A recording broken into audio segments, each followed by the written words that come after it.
siang. Selamat siang buat semuanya. Perkenalan, nama saya Rizky. Ini saya akan mereview tentang peternakan unggas. Jadi banyak orang yang pasti bertanya-tanya modal berapa untuk bisa memulai peternak unggas. Contohnya untuk ayam atau bebek. Dan untuk kandangnya itu semana minimal ukuran untuk beberapa ekor ayam atau bebek. Jadi gini, saya bahas pertama untuk ternakan bebek. Bebek itu ada macam-macam. Pertama, bebek lokal, hibrida, packing, entok, menila. Mungkin di daerah teman-teman itu bahasanya ada yang beda, ada yang sama. Jadi kalau untuk saya ini saya bahas untuk hibrida. Bebek hibrida itu perbandingannya itu beda-beda tipis sama packing. Jadi kalau sekilas lihat itu dia warna sama. Perbedaan jelasnya itu biasanya ada di kaki. Kaki itu untuk packing itu lebih rapat, dan kalau untuk bebek packing itu lebih lebar cara kakinya. Kalau untuk hibrida itu lebih rapat. Postur tubuh itu kelihatan kalau seandainya sudah besar untuk packing. Kalau untuk hibrida itu dia lebih kecil, dan kalau untuk packing itu dia lebih besar. Kemudian untuk pakan, kalau untuk pakan itu semuanya sama, hibrida maupun packing maupun lokal, itu tergantung si peternaknya ini dia mau pakai feeling apa, entah itu mau full pur dicampur dedak atau yang lain. Ada banyak pakan-pakan alternatif, itu banyak, biasa dijual-jual di forum-forum Facebook atau yang lain, itu banyak. Jadi gini, untuk kandang sendiri nanti saya akan beri contoh gambar-gambar kandang milik saya pribadi. Jadi untuk ukuran, kalau untuk saya 1 meter persegi 1x1 itu untuk bebek 5 ekor sampai 6 ekor, itu untuk yang besar. Jadi sudah umur 2 kilo, berat 2 kilo, itu antara umur 35 sampai 38 hari. Kalau saya bisa mencetak bebek 19 sampai 2 kilo di umur segitu. Kalau untuk kecilnya itu tinggal dirapetin aja kandangnya. Jadi nanti saya ada video atau foto nanti untuk sistem pertama awal dia datang sampai dia panen. Saya ada foto atau videonya.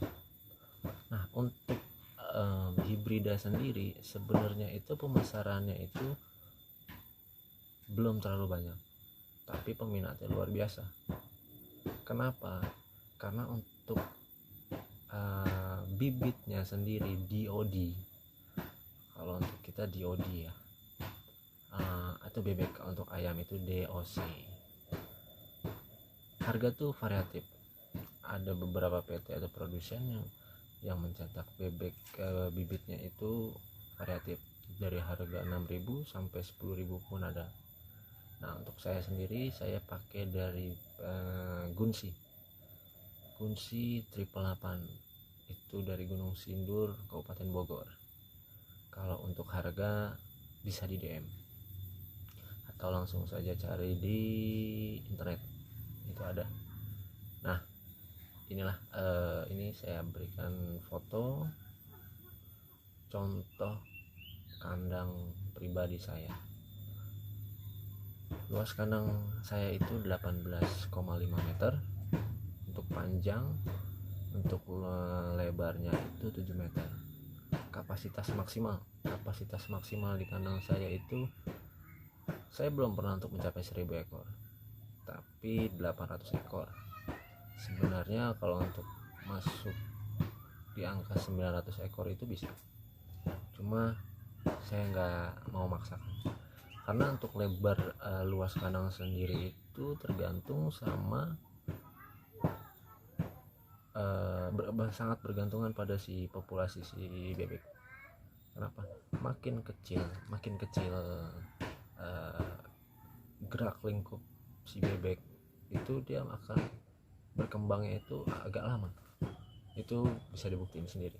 Tapi kalau seandainya ruang lingkupnya dia besar, lebar, ruang lingkup geraknya dia ada, leluasa, itu dijamin semua namanya peternak itu akan mempunyai pikiran seperti saya. Nah, kalau untuk pakan, saya menggunakan pakan Evialis. Evialis ini banyak terjual di tempat pupuk-pupuk di daerah teman-teman sendiri sama teman-teman peternak. Nah, kalau untuk saya nggak pernah pakai yang namanya campuran atau pakan alternatif. Saya pernah coba waktu itu, ternyata hasilnya tidak memuaskan. Nah, banyak info nanti pakai ini dia akan tumbuh pesat atau segala macam. Saya pernah coba saat pertama kali terjun dunia ternak itu nggak ada efeknya. Nah, setelah saya sharing ke banyak peternak lain, saya coba full pur dengan pakan yang mungkin saya bilang saya coba, dan ternyata umur 35 hari saya pernah membuat bobot bebek itu sampai 2,7 satu ekor ya. Kalau untuk di rata-ratain itu per 10 ekor.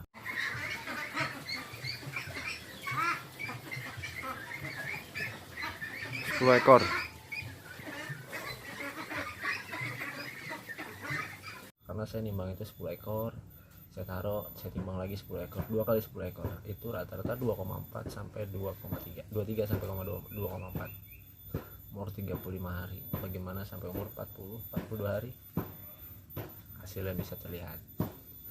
Nah, kalau untuk perbandingan pakan buat saya itu 100 ekor, saya hitungnya per 100 ekor. 100 ekor itu saya hitung 8 karung, 7 karung pakan finishing, 1 karung starter. Jadi kalau seandainya mau 1000 tinggal dikali 8 aja. Kalau itu perhitungan saya. Kalau misalnya dari teman-teman, tergantung dari teman-teman sendiri sih. Kalau saya itu, kalau dibilang boros enggak, sebenarnya sama aja. Kalau teman-teman untuk irit pakan itu jadinya pun daging akan tidak sesuai harapan, sama aja jatuhnya, keuntungannya akan sama. Maksudnya samanya itu sesuai sama pakan yang teman-teman kasih. Kalau pakan teman kasih dikit, keuntungannya pun sedikit. Tapi kalau pakan teman-teman banyak, otomatis keuntungan itu lebih besar. Nah, untuk sistem pemberian pakan, saya nggak pernah bertumpu pada jam, pagi, siang. Kadang-kadang ada yang bilang pagi boleh, pagi, terus makan siang, makan sore, 3 kali dalam sehari. Kalau saya tidak.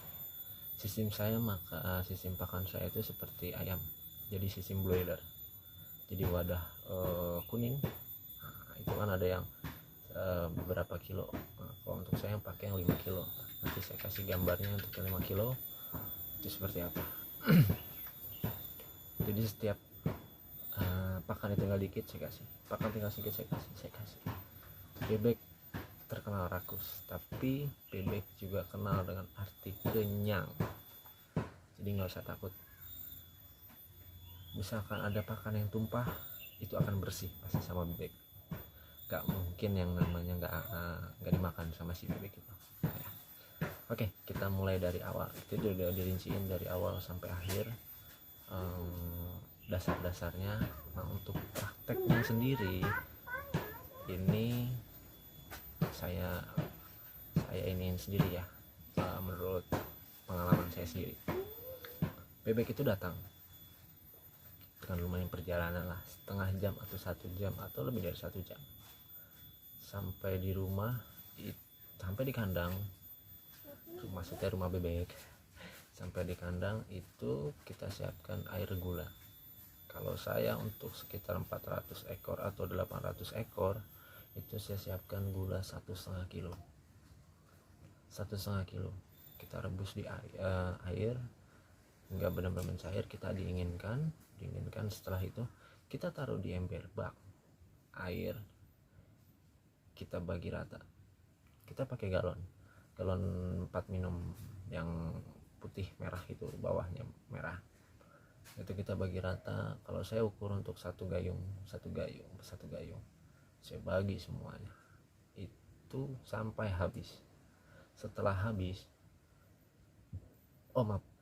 setelah dikasih minum kita tunggu waktu sampai 1 jam atau 1,5 jam, baru kita kasih makan starter yang saya gunakan itu DM1 ya, dari Feed. Nanti saya akan berikan gambar pakannya. Nah, kita memberikan makan di awal itu tidak usah dengan langsung tempat wadah pakan yang galon kuning itu, bukan, tapi saya menggunakan bakul tampah kalau kita, tapi tampahnya itu plastik. Kita taruh situ secukupnya, 2 genggam atau 3 genggam, jangan terlalu boros, karena itu akan merangsang daya pikir si bebek buat mencari makan. Kita taruh dikit, habis kita taruh lagi. Nah, ada satu lagi yang jangan sampai teman-teman tertinggal, pemanas. Dulu saya pakai kayu bakar, tetapi setelah saya jalani waktu itu mungkin musim hujan ya, jadi kayu bakar buat saya sulit. Jadi saya menggunakan kompor semawar, tabung gas. Itu nanti ada gambar kompor semawar, nanti saya tunjukin ke teman-teman. Saya menggunakan itu, kita setel untuk besar kecilnya kita setel. Nah, kita lihat kandangnya itu harus benar-benar rapat. Rapatnya itu bukan karena tidak ada udara sih pasti masuk, cuma kita beri ruang lingkupnya sedikit. Nah, setelah itu kita nyalakan semawar, kita berikan dia pemanas, kita akan lihat prosesnya dia. Kita persempit menggunakan keliling, kita menggunakan seng. Jadi hawa panas itu terpantul oleh seng yang keluar dari si semawar itu, dia akan merata. Kita akan lihat itu bebek seperti apa. Kalau seandainya bebek itu mengumpul, berarti dia memang waktunya kedinginan. Tapi kalau seandainya sudah berpencar, itu teman-teman kecilin aja semawar apinya. Nah, kalau untuk malam hari semawar itu agak dibesarin dikit, karena di waktu jam 12 sampai jam 3 itu malam tuh nggak terlalu dingin. Tapi jam 3 sampai waktu subuh jam 5 atau setengah 6 itu hawa-hawanya itu benar-benar dingin buat kita. Nah, jangan lupa lagi nih satu, saya juga lupa, skam. Itu dia penghangat, jadi anduk buat dia, dari tempat tidur buat dia, itu benar-benar berpengaruh untuk di bebek ataupun unggas lainnya. Setelah umur 4 hari semawar kita cabut. Nah, setelah dicabut itu kita lihat perkembangan bebek, perkembangan tubuhnya. Kalau seandainya sudah membesarnya benar-benar, kita feeling. Untuk sengnya itu kita lebarin sedikit demi sedikit, jangan langsung main dilepas semua. Sedikit demi sedikit kita lepas. Setelah dilepas kita perhatikan lagi. Nah, umur 7 hari untuk si tampah yang kita kasih makan, kita sebar itu starter, kita kasih makan starter itu habis, kita ambil dan kita ganti dengan bakul kuning. Itu kita mulai pakan finishing di umur 7 hari. Kalau untuk saya dari 7 hari itu sampai dengan panen, saya menggunakan bakul pink, pakan full isi penuh terus. Di situ kita akan lihat perkembangannya, kemudian kita buka lagi, lebarin lagi sampai sekira-kiranya feeling kita cukup untuk dibuka sengnya. Buka sengnya selama 14 hari saya menggunakan Vitacik. Itu sudah lazim di dunia peternakan karena itu adalah multivitamin buat unggas. Jadi daya tahan tubuh. Sebenarnya ada satu lagi selain Vitacik, itu macam-macam ada. Kalau saya benar-benar pakai Vitacik, nah ini dia Vitacik yang saya gunakan. Yang untuk beratnya itu sekitar ya 250 gram ya. Untuk harga ini sekitar 40.000. Kalau di tempat saya ini 40.000. Nah setelah itu 14 hari aja cukup, tidak usah. Nah, untuk takaran kita takar sendiri aja sebagaimana kan. Kalau matanya, kadang kalau untuk bebek saya yang pernah saya alamin itu untuk penyakit kejang-kejang nggak ada, rata-rata senot. Jadi matanya itu benar-benar putih kayak burung itu banyak juga senot. Itu yang saya pernah saya alamin sampai sekarang. Setelah umur siap panen itu sebenarnya umur 40 sampai 45 hari itu siap panen. Nah, itu tinggal kita calling tengkulak. Nah, di tengkulaknya ini ada dua sistem. Teman-teman minta dihitung per kilo atau per ekor. Tapi ingat, teman-teman harus benar-benar teliti untuk menghitung kalkulasinya. Ya, teman-teman harus hitung bibit DOD itu berapa, pakan habis berapa. Teman-teman bisa hitung semuanya. Terus misalkan dihitung per kilo, teman-teman harus benar-benar jangan sampai mau kalah kita sama tengkulak, karena tengkulak itu dia menjual itu pasti pengen untung. Penting kita sama peternak itu harus saling sharing. Jadi bagaimana cara menghitungnya, nanti di video-video berikutnya saya akan jelaskan bagaimana cara menghitung kalkulasi tentang keuntungan atau kerugian. Nah, untuk kematian harusnya itu 5% dari total populasi. Jadi kalau seandainya 100 ekor berarti 5% itu 5 ekor, itu maksimal. Nah, kalau untuk sampai ditekan di bawah 5%, kalau untuk dibilang sukses, itu sukses. Untuk bidang kematiannya kecil, tapi jangan sampai terlalu besar. Nah, kalau untuk bebek bagaimana? Kalau di saya itu benar-benar saya perhatiin pola makannya dia, minum, dan yang lainnya.